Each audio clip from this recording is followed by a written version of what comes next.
When is a potato chip not a potato chip? When it's an externality. An externality is when a transaction between two people, call them Art and Betty, has an effect on a third person, Carl, without Carl's permission. Suppose Art sells Betty some potato chips. Now Betty really likes potato chips.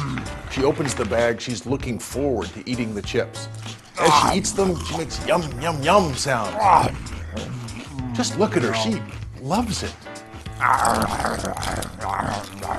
But no matter how loud she is, there is no externality unless someone, like Carl, is there to hear her. Obviously, Art benefits from selling the product, and Betty benefits from buying the product, since this exchange was voluntary. But Carl's affected by a negative externality. He's harmed. He didn't get anything, but he has to listen to all that crunching and yum-yumming. It really annoys him. So it takes three to have an externality: a seller, a buyer, and at least one additional person who is not voluntarily a participant in the transaction. In a previous video, I claimed that prices can tell people the right thing to do. But if there are externalities, do prices tell us everything we need to know?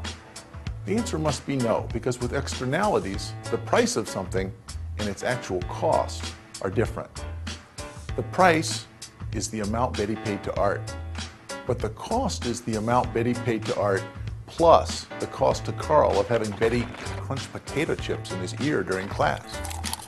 The problem of externalities is that prices do not capture all of the costs of the transaction. Instead, some of the costs are borne by people who never gave their permission. It seems like the solution would be to try to adjust price so that it coincides with the total cost. For many people, that means fix it with taxes. In other words, impose a tax equal to the difference between the market price and the true cost, to force the buyer and the seller to bear the full cost of their transaction. This is what economists call internalizing the cost.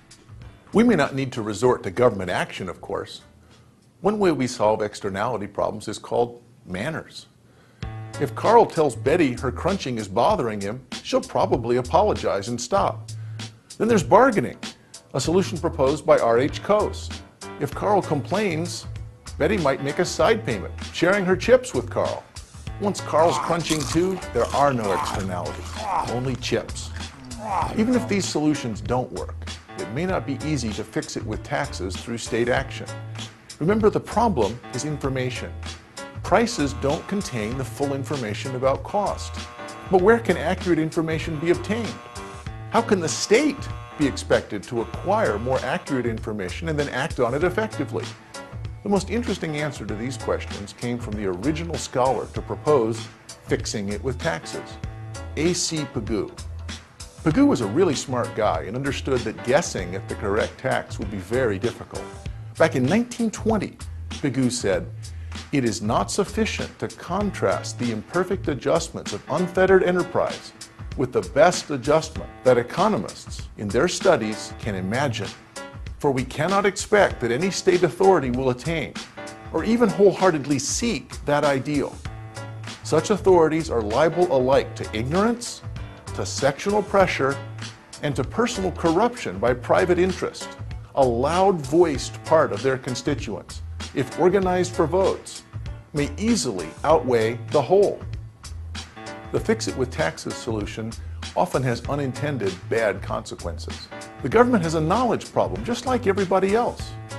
Every economics student learns about externalities and Pigovian taxes, but professors rarely mention how hard Pigou himself thought it would be to get those taxes exactly right.